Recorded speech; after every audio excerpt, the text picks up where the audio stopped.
संत मार्कुस के अनुसार पवित्र सुसमाचार अध्याय 11।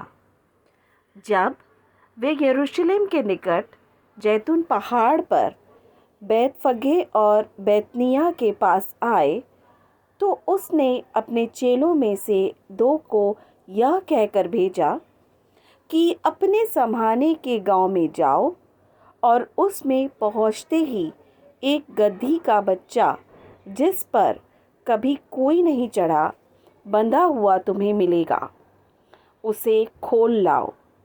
यदि तुमसे कोई पूछे यह क्यों करते हो तो कहना कि प्रभु को इसका प्रयोजन है और वह शीघ्र उसे यहाँ भेज देगा। उन्होंने जाकर उस बच्चे को बाहर द्वार के पास चौक में बंधा हुआ पाया और खोलने लगे। और उनमें से जो वहाँ खड़े थे कोई कोई कहने लगे कि यह क्या करते हो, गदही के बच्चे को क्यों खोलते हो। उन्होंने जैसा यीशु ने कहा था वैसा ही उनसे कह दिया। तब उन्होंने उन्हें जाने दिया और उन्होंने बच्चे को यीशु के पास लाकर उस पर अपने कपड़े डाले और वह उस पर बैठ गया। और बहुतों ने अपने कपड़े मार्ग में बिछाए और औरों ने खेतों में से डालियां काट काट कर फैला दी।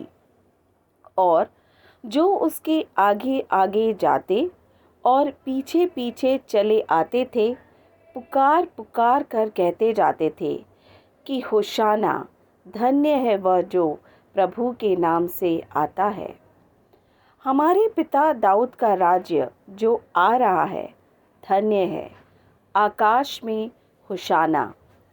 और वह यरूशलेम पहुंचकर मंदिर में आया और चारों ओर सब वस्तुओं को देखकर 12 के साथ बैतनिय्याह गया, क्योंकि सांझ हो गई थी।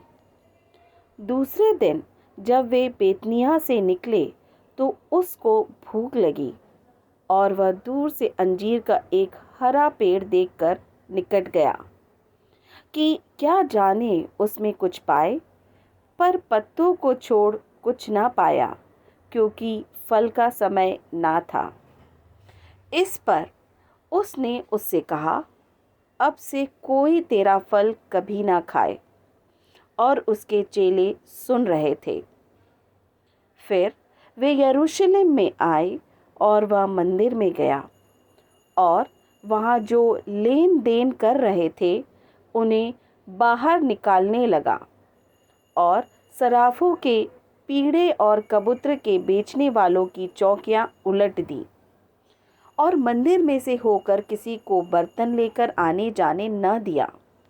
और उपदेश करके उनसे कहा, क्या यह नहीं लिखा है कि मेरा घर सब जातियों के लिए प्रार्थना का घर कहलाएगा, पर तुमने इसे डाकुओं की खो बना दी है।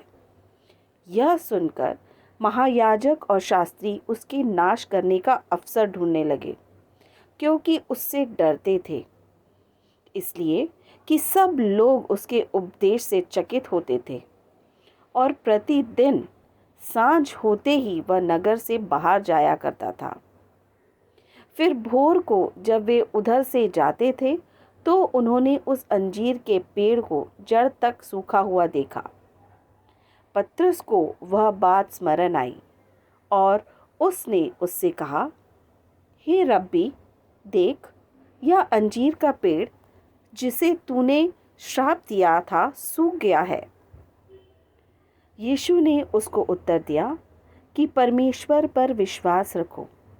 मैं तुमसे सच कहता हूँ कि जो कोई इस पहाड़ से कहे कि तू उखड़ जा और समुद्र में जा पड़, और अपने मन में संदेह ना करे, वरन प्रतीति करे कि जो कहता हूँ वह हो जाएगा, तो उसके लिए वही होगा।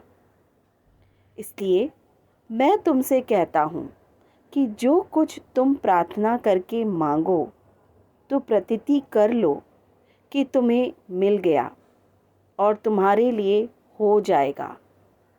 और जब कभी तुम खड़े हुए प्रार्थना करते हो तो यदि तुम्हारे मन में किसी की ओर से कुछ विरोध हो तो क्षमा करो, इसलिए कि तुम्हारा स्वर्गीय पिता भी तुम्हारे अपराध क्षमा करे। और यदि तुम क्षमा ना करो तो तुम्हारा पिता भी जो स्वर्ग में है तुम्हारा अपराध क्षमा ना करेगा। वे फिर यरूशलेम में आए। वह मंदिर में टहल रहा था तो महायाजक और शास्त्री और पुरनिये उसके पास आकर पूछने लगे कि तू ये काम किस अधिकार से करता है और यह अधिकार तुझे किसने दिया है कि तू ये काम करे। यीशु ने उससे कहा, मैं भी तुमसे एक बात पूछता हूँ, मुझे उत्तर दो, तो मैं तुम्हें बताऊंगा कि ये काम किस अधिकार से करता हूँ। यूहन्ना का बपतिस्मा क्या स्वर्ग की ओर से था व मनुष्य की ओर से था? मुझे उत्तर दो। तब वे आपस में विवाद करने लगे कि यदि हम कहें वो स्वर्ग की ओर से तो वह कहेगा, फिर तुमने उसकी प्रतीति क्यों नहीं की? और यदि हम कहें मनुष्य की ओर से तो लोगों का डर है, क्योंकि सब जानते हैं कि यूहन्ना सचमुच भविष्यद्वक्ता है। सो उन्होंने यीशु को उत्तर दिया कि हम नहीं जानते। यीशु ने उनसे कहा, मैं भी तुमको नहीं बताता कि ये काम किस अधिकार से करता हूँ।